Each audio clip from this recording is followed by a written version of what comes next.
Hello, welcome to Sunfire Designs. Today I'm going to be pouring a flower that was created by my lovely friend Amanda, who gave me permission to record this for her. I'm using the Cascade mold from Pouring Your Heart Out. I have mixed up some Art Pro resin, and I am using purple and magenta as my colors, Liquitex Dioxazine Purple, and Quinacridone Magenta for the magenta. I do think I also added a drop of black pigment paste from Let's Resin into the purple. So I'm going to start off by pouring the purple just around the outside of the mold, getting everything in all the nooks and crannies and making sure that it's covered. And then I go back and I will even it out to make sure that there's enough of the purple covering the bottom of the outside of the mold. I'm going to be using about half of the resin here to do this, and I'm going to use the other half in just a minute, but I want to make sure that everything is covered up and even the way it should be. And then I'm going to put that down and use the magenta. I keep wanting to call it pink. I'm going to pour about half of the magenta into the center, and then I'm going to set the other half aside for just a minute while I continue pouring the purple around the outside until it's gone. So I'm just going to even everything out and make sure the purple is all around the outside, making a ring around the magenta.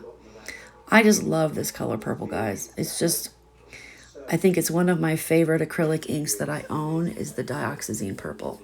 That and the deep turquoise, and got some beautiful colors there. I like the ones that kind of come out clear. I think those look really cool. All right, so now I'm going to pour the rest of the magenta in there. And by the way, if you aren't aware, I am doing a voiceover, and this is the first time I've done a voiceover. So, and I did this video last week, so I just want you to know, in case I flub up a little bit, that is the reason why. All right, so I have mixed up some white, some Cast and Craft in some resin, and I have mixed it up to the point where it is right at the line between transparent and opaque. Excuse me. So, and then I'm putting it in a piping bag. So I have the transparent and the right between transparent and opaque, and I'm putting it in there. I've also mixed up this beautiful iron red mica powder into some resin, and I'm going to pour it in a very thin stream around the outside of the pink. So right where the pink and the purple meet, I'm going to pour a thin layer, and I'm going to go around and around, and I can have my layers move like slightly outward and not be totally on top of each other while I do it, and that will that's just how I did it, and that's how Amanda recommended doing it. But as long as you get it in the center, it's not like all over the place, I think that would work. It's just like to pour it thinly, I think it works better than if you pour it super thick and go around once. But, I haven't tried it the other way, so I could be wrong. I'm just going to keep going until I've poured all of that out.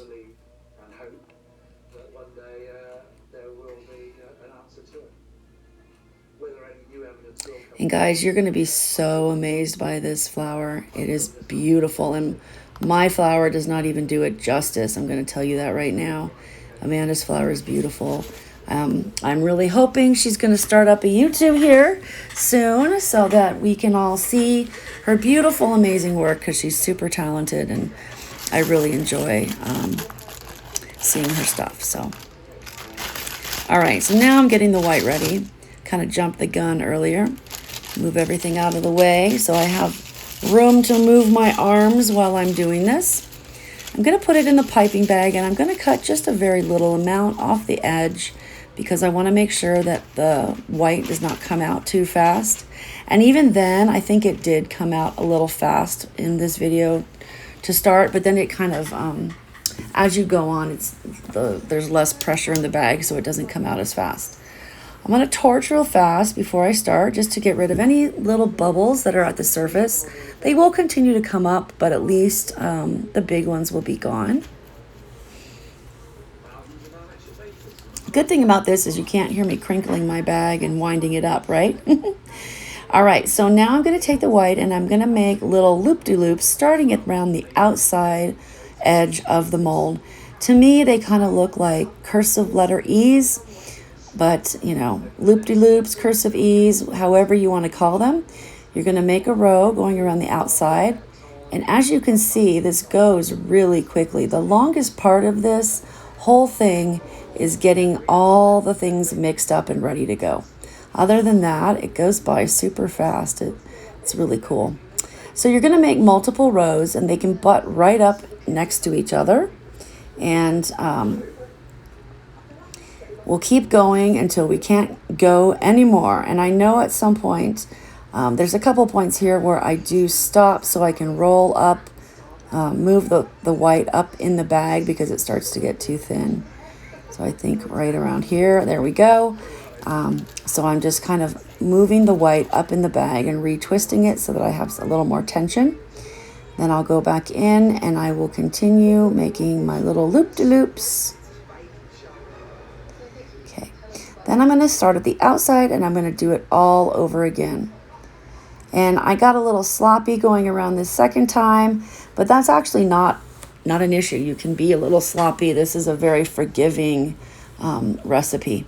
So I'm going to go around and I'm going to repeat it exactly the same as I did before. I think I am a little heavy on the white. That's just kind of what I do. I always put more petals or more whatever. So I did end up having to make some more white in between finishing this and the next step.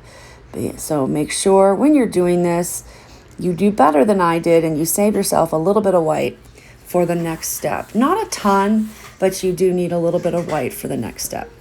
So right now, you might be able to see the stuff in the middle moving. It starts to close in. What you want to do right now, I want to torch real fast, and what you want to do right now is you want to give it about 10 minutes. I think I gave it 7, but I'm a kind of an impatient person. But 7 to 11 minutes, I'd say, letting everything in the center kind of close in. You can kind of see it happening in this video. I had some clear left over from my push, and I just kind of borrowed from that to make a little more white so that I would have enough for the next step. Thankfully, I had some time because of the waiting 10 minutes thing. So sorry you're stuck watching this. I don't know how to make it go any faster. Like I've told you guys before, I'm not the best at video editing. It's probably my least favorite part of doing this whole thing.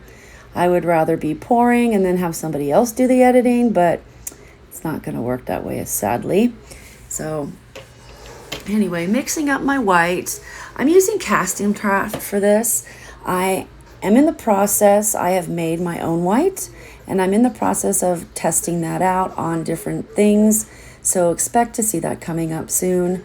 Nothing I'm going to sell, but I have been using it here and there in some of the dragon flowers. I always say dragonflies.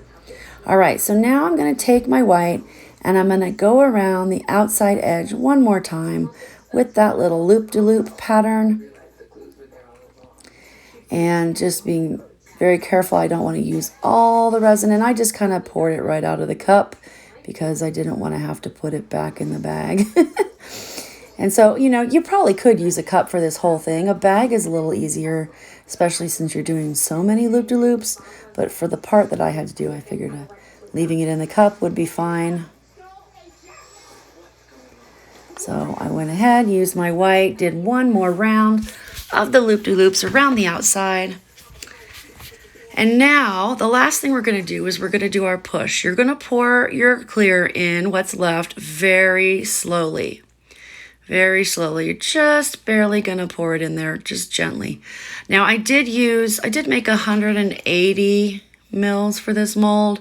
So just so you know, I used the entire thing. So there was none left over and it filled the mold perfectly. I don't know that I would have gotten anything else in there. Now the good thing about this is that you don't need to put anything in the center because it makes its own little petals in the center so that you don't have to have glitter or anything like that. So now I'm not sure what I'm doing, but because I'm watching this again. It's so funny to watch it over again when I haven't done any talking and I can hear like the TV in the background. So anyway, we will see you when it's time to unmold. Oh, Right, it's time to let's see what we unmold. have. Didn't even see my transition there. All right, so I think you're gonna love this. It came out so cool. Is that not amazing or wow. what? You can totally see that iron red yes. made a layer finally got around it. the middle. Yes. The quinacridone magenta made like a little pink thing, and it just came out gorgeous. I hope you like it. Thanks for being here. Bye.